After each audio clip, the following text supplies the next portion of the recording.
தேவனுடைய 7 சிலுவை தியானங்களை நம்ம 4 வார்த்தைகளை கேட்டோம். சில 5வது வார்த்தையை நம்ம கேட்கிறதுக்கு முன்பாக நம்ம ஒரு ஜெபம் செய்வோம். எல்லாரும் தலைகளை தாழ்த்துவோம். ஸ்தோத்திரப்பா கர்த்தாவே, இந்த மதிய வேலையில கூட கர்த்தாவே எங்களை ஆண்டவரே உண்மை துதிக்க முடியாது, தியானிக்க முடியாது, உங்களுடைய சிலுவை பாடுகளை எங்களுக்கு ஆண்டவரே கேட்க முடியாது. கர்த்தாவே நாங்கள் ஆண்டவரே எங்களுக்கு ஞாபகப்படுத்துவதற்காகவும் எங்கள் ஆண்டவரே இன்னுமாய் ஆண்டவரே எங்களை மெருகேற்றிக் கொள்வதற்காகவும் நீ பேச போகிற ஒவ்வொரு வார்த்தையும் கருத்துல போடுற ராஜா. அடியாலை கூட கர்த்தாவே பேச போகிற வார்த்தை கருத்துல போடுற ராஜா. பேசுகிற வார்த்தை கர்த்தாவே அடியாள் மத்தியில கர்த்தாவே நீ என்ன வார்த்தை கொண்டு பேச போகிறோம் ஆண்டவரே, யாருடைய ஒருவருடைய ஆத்மாயாவது நீங்க தொடுபடியாய் கர்த்தாவே இந்த வேலையில உங்க கருத்துல ஒப்பு கொடுக்கிற நீர் மிக பெரியவரா இருக்கிறீங்க ராஜா. நாங்கள் செய்கிறதுக்கும் நினைப்பதற்கும் மேலான பெரிய காரியங்களை நீ செய்கிறவர்களா இந்த வேலையில கர்த்தாவை எங்களை முழுமையாய் ஒப்புப்படுத்துகிறாங்க. அப்படியாக நீ செய்யப்படுறதுக்காய் நீங்க வல்லமுள்ள நாமத்தினாலும் ஜெபிக்கிறோம். இயேசுவின் நாமத்தில் ஜெபிக்கிறதுனால பிதாவே ஆமென். ஸ்தோத்திரம். நம்ம 4 வார்த்தைகளை கேட்டோம். அதுல 7 வார்த்தையில 5வது வார்த்தையா உங்களுக்கு வெளிப்படுத்த ஆண்டவர் என்ன இந்த தருணத்துல பயன்படுத்துகிறதுக்காக இந்த வாய்ப்பை கொடுத்த சபை போதவருக்காகவும் ஆண்டவரே ஸ்தோத்திரப்பா இந்த நேரத்துல நன்றியை தெரிவித்துக் கொள்கிறேன். இந்த 5வது வார்த்தை என்னன்னா நம்ம யோவான் 19:28 யாராவது ஒரு வாசிக்கவும்.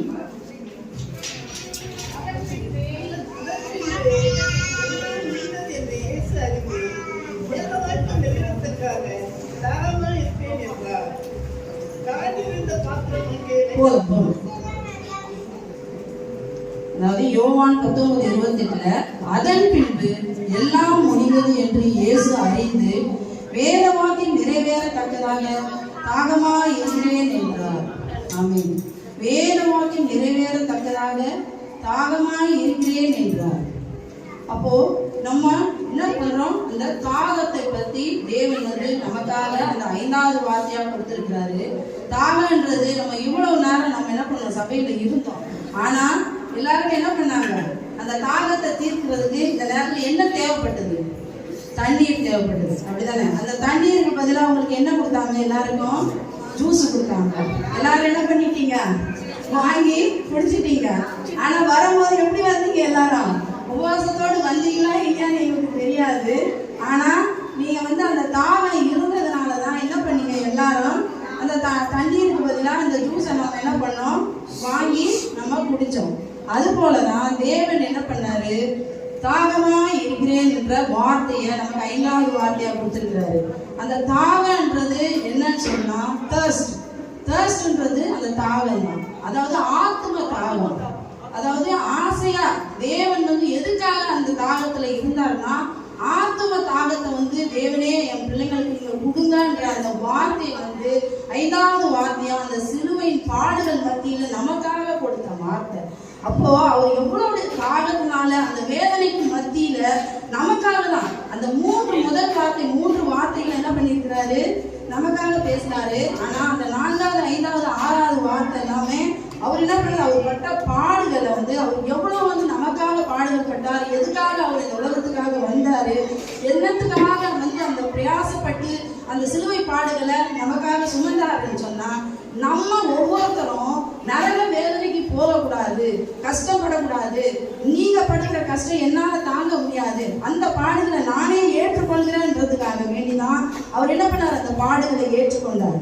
அப்படி இருக்கும்போது அவருடைய அந்த ஆத்ம தாகம் சங்கீதக்காரனாகிய தாவீது 42:2 சொல்லியிருக்காங்க. யாராவது வாசிக்க முடியுமா? இல்ல நானே வாசிக்கிறேன். என் ஆத்மா தேவன் மேல், ஜீவனுள்ள தேவன் மேலேயே தாகமா இருக்கிறது.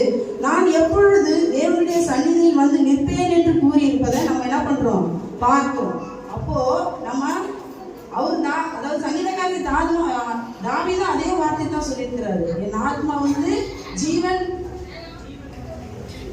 ஜீவனுள்ள தேவன் மேலேயே தாகமா இருக்கிறது என்று சொல்லியிருக்கிறாரு. அதாவது மனுஷன் அப்பத்தினால மாத்திரம் இல்ல, தேவனுடைய வாயிலிருந்து புறத்துல ஒவ்வொரு வார்த்தையிலும் பிழைப்பான்ற வார்த்தையின்படி இயேசு மாம்ச போஜனத்தை விட வார்த்தையை நிறைவேற்றுவது மிகவும் அக்கறையா என்ன பண்ணாரு, அந்த வார்த்தையை நமக்காகவே எடுத்துக்கொண்டார். ஆவியானவர் இதுல தாகமா இருக்கிறேன் சொல்லல, நம்ம வேத வாக்கு நிறைவேறத்தக்கதாக என்ன பண்ணியிருக்கிறாரு, தாகமா இருக்கிறேன் என்று எழுதியிருக்கிறாரு. அது என்னன்னா, இயேசுவானவர் பூமியில வந்து நமக்கு பிறந்து வளர்ந்து ஊழியம் செய்ய அவருக்கு என்ன பண்ணாங்க, ஞானஸ்நானம் கொடுத்து ஆவியினால நிரப்பப்பட்டார். ஆனா அவர் வந்து தன்னை வைத்த பிதாவின் சத்தத்தின்படிதான் என்ன என்பது வேத வாக்கின் மூலமாகவும் பிதாவோடு தொடர்ந்து நம்ம ஐக்கியமா இருக்கணும் அப்படின்றதுக்காக கிரியைகளை வந்து என்ன பண்ணாரு, செய்யறாரு. அதே மாதிரி யோவான் 19:29 வார்த்தைகளை நமக்கு வாசிப்போம். காடி நிறைந்த பாத்திரம் அங்கே வைக்கப்பட்டிருந்தது. அவர்கள் கடற்காரனை காடிகளை தோய்த்து ஈசோப்பு தண்ணில் மாட்டி அவர் வாயிடத்தில் நீட்டி கொடுத்தார் அப்படின்னு அந்த வார்த்தை இருக்கிறது. அவர் வந்து அவர் தாகம் தனிக்கிறது என்று நினைத்தாலே என்ன பண்ணிருக்கலாம், அந்த நேரத்துல அவருக்கு அந்த தாகத்தை வந்து தீர்த்திருக்க முடியும், தனிச்சிருக்க முடியும். ஆனா அவர் என்ன பண்ணாரு, அதை செய்யல. அந்த கசப்பு கலந்த காடியை என்ன பண்ணாங்க, அவரிடத்துல கொடுக்க வேண்டும், அவர் தாகமா இருக்க வேண்டும் என்பது என்ன இருந்தது, பிதாவின் சித்தமா இருந்தது. அந்த ஆத்ம தாகம் இருந்ததுனால தான் பிதாவின் சித்தத்துக்காக தான் என்ன பண்ணாரு, அந்த இடத்துல சிலுவை பாடுகளுக்கு மத்தியில அவர் அந்த ஆத்ம தாகத்துல தாகமா இருக்கிறேன் என்று சொல்லியிருக்கிறாரு. அதே போல ஒரு முறை என்ன பண்ணியிருக்கிறாரு ஆண்டவர், நம்ம யோவான் 4:10 நமக்கு 4:8-9:10 நமக்கு சொன்னது போல 4வது அதிகாரம் 8வது வசனம் யாராவது வாசிங்க. அப்பொழுது சமாரியா நாட்டாராகிய ஒரு ஸ்திரீ தண்ணீர் மூலம் வந்தால் இயேசு அவரை நோக்கி தாகத்துக்கு தண்ணீர் தா என்றார். தாகத்துக்கு தா என்று கேட்டாரு. தாகத்துக்கு தான் எதை கேட்டாரு அவரு, அந்த ஸ்திரீ வந்து என்ன எடுக்க வந்தாங்க, தண்ணீர் எடுக்க வந்தாங்க. அப்ப அவர் என்ன பண்ணிருந்தாரு, அந்த இனத்தண்ணியில உட்கார்ந்து இருந்தாரு. அப்ப அந்த ஸ்திரீ வந்து அந்த இடத்துல தண்ணீர் எடுக்க வந்தாங்க. தண்ணீர் எடுக்க வரும்போது அவங்க கிட்ட என்ன கேட்கிறாரு, தாகத்துக்கு தான்னு கேட்டாரு. அப்ப தாகத்துக்கு தான்னு கேட்ட உடனே அந்த ஸ்திரீ என்ன சொல்றாங்க, நீங்க வந்து யூதனா இருக்கிறீங்க, நானோ சமாரிய ஸ்திரீ, வந்து என்னிடத்துல வந்து நீங்க தண்ணியை கேட்கலாமா, என்கிட்ட வந்து நீங்க தண்ணியை வந்து கேட்கறதுக்கு நான் பாத்திரவானா அப்படின்னு சொல்லிட்டு அவர் கேட்கிறான். அப்போ உடனே அவர் என்ன சொல்றாரு, இயேசு அவருக்கு பிரதியுத்தரமாக, நீ தேவனுடைய ஈவையும் தாகத்துக்கு தா என்று உன்னிடத்தில் கேட்டார் இன்னார் என்பதை அறிந்திருந்தாயானால் நீர் அவரிடத்தில் கேட்டிருப்பார், அவர் உனக்கு நித்திய ஜீவ தண்ணீரை கொடுத்திருப்பார் என்றார். ஆமென். அந்த ஜீவ தண்ணீரை நான் என்ன பண்ணியிருப்பேன், நான் உனக்கு நீ கேட்டிருந்தேன்னா கொடுத்துருப்பேன். அப்போ அவர் அந்த ஸ்ரீ என்ன சொல்றாங்க, நித்திய ஜீவனுடைய தண்ணீரை நீங்க எனக்கு தருவீங்களா, அப்ப எனக்கு அது ஒரு நாள் எனக்கு தாகம் இருக்காதா, நான் வந்து இந்த கிணத்துல வந்து இந்த தண்ணியை வந்து ஒன்று கொள்ளாதபடிக்கு எனக்கு இந்த தண்ணீர் வந்து எனக்கு கிடைக்குமா அப்படின்னு கேட்கிறாரு. அப்ப உடனே ஆண்டவர் சொல்றாரு, அவன் ஒருவன் தாகமா இருந்தால் என்னிடத்தில் வந்து பானம் பண்ணக்கூடவன், வேதவாக்கி சொல்கிறபடி என்னிடத்தில் விசுவாசமா இருக்கிறவன் எவனோ அவன் உள்ளத்திலிருந்து ஜீவ தண்ணீர் உள்ள நதிகள் ஓடும் என்றார். அப்ப நம்முடைய தாகம் தீர்க்கும்படி அவர் என்ன பண்றாரு, ஜீவ நதியாக பரிசுத்த ஆவியானவர் நமக்காக என்ன பண்ணியிருக்கிறாரு, ஆண்டவர் வந்து நமக்கு அனுப்பி இருக்கிறாரு. அதுல வந்து அந்த ஸ்ரீ கிட்ட அவர் கேட்கிறாரு, நீ போய் உன் புருஷனை கூட்டிட்டு வான்னு சொல்றாரு. அப்போ உடனே எனக்கு புருஷன் இல்லையே அந்த சமாரிய ஸ்திரீ சொல்றாங்க, இல்லையே உனக்கு 5 புருஷர்கள் இருக்கிறாரு அப்படின்னு சொல்றாங்க. அப்போ உடனே அந்த ஸ்திரீக்கு ஒரு பயம் வந்துருது, ஆமா ஆண்டவரே அப்படின்னு. அதுல வந்து அந்த ஸ்திரீ வந்து என்ன பண்றாங்க, அந்த அவங்க வந்து ஒரு கணவர் இல்ல, 2 கணவர் இல்ல, 3 இல்ல, 5 கணவர்கள் இருந்த பிறகும் அந்த இடத்துல வந்து அது நம்ம என்ன சொல்றது, தவறா சொல்றது இல்ல, அந்த தாகம் வந்து தீராத அளவுக்கு அந்த 5 கணவர்களை அவங்க தேர்ந்தெடுத்திருக்காங்க. அப்ப அந்த இடத்துல என்ன சொல்றாரு ஆண்டவரே, ஜீவ தண்ணீரையே நித்திய ஜீவன தண்ணீரை நான் உனக்கு கொடுப்பேன் அப்படின்னு சொன்ன உடனே ஓடி போய் அவங்க என்ன பண்றாங்க, ஊர்ல இருக்கிற ஜனங்களை எல்லாரையும் கூட்டிட்டு ஓடி வராங்க. நமக்கு வந்து நித்திய ஜீவனோட தண்ணீரை தர்றதுக்காக தேவனாகிய ஒருத்தர் வந்து ஒரு மேசியா நம்ம நாட்டுக்கு வந்திருக்கிறாரு, நம்ம பட்டணத்துக்கு. எல்லாரும் ஓடிவாங்க. அப்ப அதுவரையே அந்த பெண்ணுடைய வார்த்தையை வந்து யாருமே என்ன பண்ணல, கேட்கவே இல்லை. ஆனா அன்னைக்கு இன்னும் இவர் வந்து இப்படி சொல்றாரு, சரி என்னதான் போய் பாப்போமேன்னு ஓடி வந்து ஆண்டவரிடத்துல வந்து என்ன பண்றாங்க, எல்லாரும் பாக்குறாங்க. அந்த நித்திய ஜீவனுள்ள தண்ணீரை வந்து தேவன் என்ன சொல்ற, ஒரு காலம் தாக தீராத ஜீவ தண்ணீரை நான் உங்களுக்கு கொடுப்பேன்னு சொல்லிட்டு அந்த சமாரிய நாட்டுக்காக வந்து அந்த சமாரிய பட்டணத்தையே என்ன பண்ணாரு, அந்த இடத்துல இருந்து மீட்டு எடுத்தாரு. அதே மாதிரி அப்போஸ்தலர் நடவடிக்கைகள்ல கூட பவுல் அடியார் சொல்லியிருக்கிறாரு, என்ன பண்ணியிருக்காரு, அந்த சமாரிய பட்டணமே அதுல என்ன பண்ணிச்சான், சந்தோஷம் அடைஞ்சிடும். அந்த மாதிரி தேவனாகிய கர்த்தர் வந்து அந்த சமாரிய பட்டணத்துக்கு அந்த தாகத்துல இருந்து ஒரு விடுதலையை கொடுத்தாரு. அது போலதான் தேவனாகிய கர்த்தர் வந்து நமக்கு இப்படிப்பட்ட ஒரு தாகத்தை வந்து என்ன பண்ணியிருக்கிறாரு, அந்த சிலுவை பாடுகளுக்கு மத்தியில நமக்கு தீர்த்திருக்கிறாரு. அது மட்டும் இல்ல, ஆவியானவர் வந்து நமக்காக என்ன பண்ணியிருக்கிறாரு, எல்லா காரியத்திலும் நமக்காக ரொம்ப என்ன பண்ணிருக்காரு, பரிந்து வச்சிருக்கிறாரு. ஒரு பெண் வந்து 10 வெள்ளிக்காசுல ஒன்றை தொலைச்சிட்டு தேர்ந்தது போல, ஒரு மேய்ப்பெண் வந்து 100 ஆடுகள்ல வந்து குறைந்த ஒன்றை வந்து எப்படி 99 ஆடுகள் இருந்தது, ஆனாலும் ஒரே ஒரு ஆட்டுக்காக என்ன பண்ணாங்க, ஓடி தேடி அலைஞ்சு அதை கொண்டு வந்ததுக்கு தான் அவருக்கு சந்தோஷம் கிடைச்சிச்சு. அது போல என்ன பண்ணாரு, அதாவது கெட்ட குமாரன் குறைந்து போனான். அவனுக்கு வந்து அவன் வீட்டுக்கு வர்றதுக்கு தகப்பனுக்கு எப்படி இருந்தது, ஒரு ஆத்மத்தாக என் மகன் வரமாட்டானா அப்படின்னு மாடி மேல இருந்து நெய்ய என்ன பண்ணுவாரு, தேடிக்கிட்டே இருப்பாரு. ஆனா அந்த மகன் வந்து உடனே அவர் என்ன பண்றாரு, ஒரு விருந்தே கொண்டாடுறாரு. அப்போ பெரிய பையன் எல்லா வேலையும் செய்யறான், ஆனாலும் என்ன பண்றாரு, அந்த இளைய மகனுக்காக அந்த சந்தோஷத்தை என்ன பண்றாரு, அந்த நேரத்துல அந்த ஆத்ம பாரத்தை சந்தோஷத்தை என்ன பண்றாரு, அவர் கொடுக்குறாரு. அப்படி இருக்கிற வேலையில இயேசு வந்து இதுல 3 சாயலை நம்ம அவருடைய சாயலை நம்ம இதுல பார்க்கணும். பாடுபடும் மனுஷகுமாரனாகவும், தேவனுக்கு கீழ்ப்படியும் ஊழியக்காரனாகவும், பாவிகளை நேசிக்க அன்புள்ள ரட்சகராகவும் பார்க்கணும். ஆமா, இந்த வேலையில நம்ம அவர் அன்புள்ள ரட்சகராக பார்க்கணும். நம்ம இந்த வேலையில கூட நம்ம என்ன பண்றோம், நம்ம வீட்டுல இருக்க நம்ம குடும்பத்துல நம்ம பிள்ளைகளையும் சரி, நம்ம மனைவியையும் சரி, நம்ம என்ன பண்றோம், நேசிக்கவே மாட்டோம். முதலாவது என்ன சொல்றாரு, அவர் என்னை நேசிக்கிறாரு, பிறகு உன்னுடைய மனைவி பிள்ளையை நேசிக்கிறார். அவர் முதலாவது இடத்தை நீங்க தேவனுக்கு கொடுக்கும் போது நிச்சயமாக என்ன பண்ணுவார், தேவன் வந்து நம்முடைய மனைவிகளை நம்ம பிள்ளைகளை நேசிக்கிற இருதயத்தை கொடுப்பார். அந்த உண்மையான தேவனிடத்தில் நீங்க கொடுக்கும்போது அந்த இருதயம் என்ன செய்யும், மனைவி பிள்ளைகள் நம்ம உற்றார் உறவினர்கள் எல்லாரும் என்ன செய்யும், நமக்கு நேசிக்க தொடங்கும். உண்மையான ஒரு நேசிப்பை தேவன் கொடுப்பார். அந்த அன்பான இருதயத்தை தான் தேவன் என்ன பண்றாரு, கேட்கிறாரு. இந்த வேலையில கூட நீங்க என்ன செய்யணும், அவருக்காக ஒப்பு கொடுக்கலாம். ஆண்டவரே, நீங்க எங்களுக்காக என்ன பண்ணீங்க, ரத்தம் சிந்தினீங்க, பாடுகளை சுமந்தீங்க, நமக்காக என்ன பண்ணாரு, அவரு வாழ்ந்தார், நமக்காக மரித்தார், நமக்காக உயிர்த்தார், நமக்காக பரவேறினார், நமக்காக திரும்பவும் அவர் என்ன பண்றாரு, வரப்போறாரு. அப்ப அவர் அன்புள்ளவரா நம்ம பார்த்த முதல் முறை எப்படி வந்தாரோ அப்படியேதான் அன்புள்ளவரா நம்ம அவரோட சேர்த்து கொள்வதற்கு 2ஆம் முறையா நம்ம கூட அவர் வரப்போறாரு.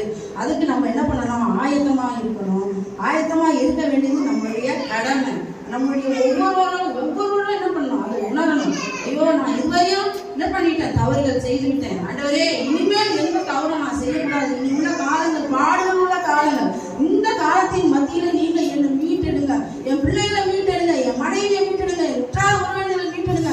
நான் யாரிடத்தெல்லாம் பேசணும், எங்கெல்லாம் போறணும், நான் வேலை செய்யற இடத்துல யார் கூட என் நண்பர்கள் மத்தியில நீங்க ஆண்டவரே பேசுங்க, ஆண்டவரே இந்த சுவிசேஷத்தை எனக்கு சொல்ல முடியாது, எனக்கு ஒரு வாஞ்சியை கொடுங்க ஆண்டவரே சொல்லி ஒரு ஆத்ம தாகத்தோட நீங்க ஒவ்வொருத்தரும் இங்க வந்திருக்கிற அனைவரும் உண்மையா ஆண்டவர்கிட்ட ஒப்பு கொடுத்தீங்கன்னா நிச்சயமா ஆண்டவர் என்ன செய்வாரு, உங்க மூலமா ஒரு ஆத்மாவை கொண்டு வருவாரு. நீங்க ஆலயத்துல கொண்டு வந்து அந்த ஆத்மாவை சேர்க்கும் போது நீங்க என்ன பண்ணுவீங்க, பரலோகத்துல உங்களுக்கு ஒரு இடத்த தேவன் அதிசயமா அற்புதமா உங்களை எப்படிப்பட்ட இடத்துல ராஜ்யத்துல கொண்டு போய் வைக்கும் போது அன்றைக்கு நீங்க என்ன பண்ணீங்க, ஒரு சாட்சியுள்ள பிள்ளைகளா இருக்க முடியாது தேவன் செய்வார். அப்படியா கர்த்தர் இந்த வார்த்தைகளை கொடுத்ததுக்காகவும் தேவன் மீண்டுமாய் நம்ம மத்தியில வரப்போகிறதுக்காகவும் கொடான கோடிகளை ஸ்தோத்திரங்களை ஏறெடுத்து ஒரு பாடலை உங்க கருத்துல ஒப்பு கொடுக்கிறேன். அதுக்கு முன்பாக நம்ம வந்து இந்த வருஷத்தின் ஏசாயா 33:15-16 வசனத்தை வாசிப்போமா.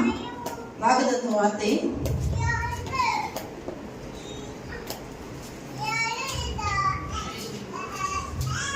நீதியாய் நடந்து செம்மையானவர்களை பேசி இடுக்கண் செய்வதால் ஒரு ஆதாயத்தை வெறுத்து பரிதானங்களை வாங்காதபடிக்கு தன் கைகளை உதறி ரத்தம் சிந்துவதற்கான யோசனைகளை கேளாதபடிக்கு தன் செவியை அடைத்து பொல்லாப்பை காணாதபடிக்கு தன் கண்களை மூடுகிறவன் எவனோ அவன் உயர்ந்த இடங்களில் வாசம் பண்ணுவான். கண்மணியின் அரண்கள் அவனுடைய உயர்ந்த அடைக்கலமாகும். அவன் அப்பம் அவனுக்கு கொடுக்கப்படும், அவன் தண்ணீர் அவனுக்கு நிச்சயமாக கிடைக்கும். அப்படிதானே ஆண்டவர் நமக்கு என்ன பண்ணியிருக்கிறாரு, அந்த தாகம் அப்பம் எல்லாத்தையும் நமக்கு இந்த வருஷத்தின் முதல் வாக்குத்தத்தமாக கொடுத்தாரு. அதே போல அந்த வாக்குத்தத்தத்தையும் நம்ம என்ன பண்ணுவோம், ஆண்டவர்கிட்ட ஒப்பு கொடுத்து நம்ம ஆண்டவர்கிட்ட ஜெபிப்போம். அதே போல தேவனாகிய கர்த்தர் வந்து இந்த வரப்போகிற வேலையில நமக்காக ஒரே ஒரு பாடலை நான் பாடிட்டு நான் வந்து இந்த தியானத்தை நான் முடிக்கிறேன். ஸ்தோத்திரம். மீட்பரின் சத்தம், என் நேசரின் சத்தம், மேகத்தின் மீது வருவேன் என்றார். மீட்பரின் சத்தம், என் மேகத்தின் சத்தம், மேகத்தின் மீது வருவேன் என்றார்.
ஒவ்வொருவரும் அல்லது விளையாட்டா இல்லாம உணர்வுபூர்வமா உணர்ந்து தேவனுக்காக நம்ம நேரத்தை ஒப்பு கொடுப்போம். ஆமென்.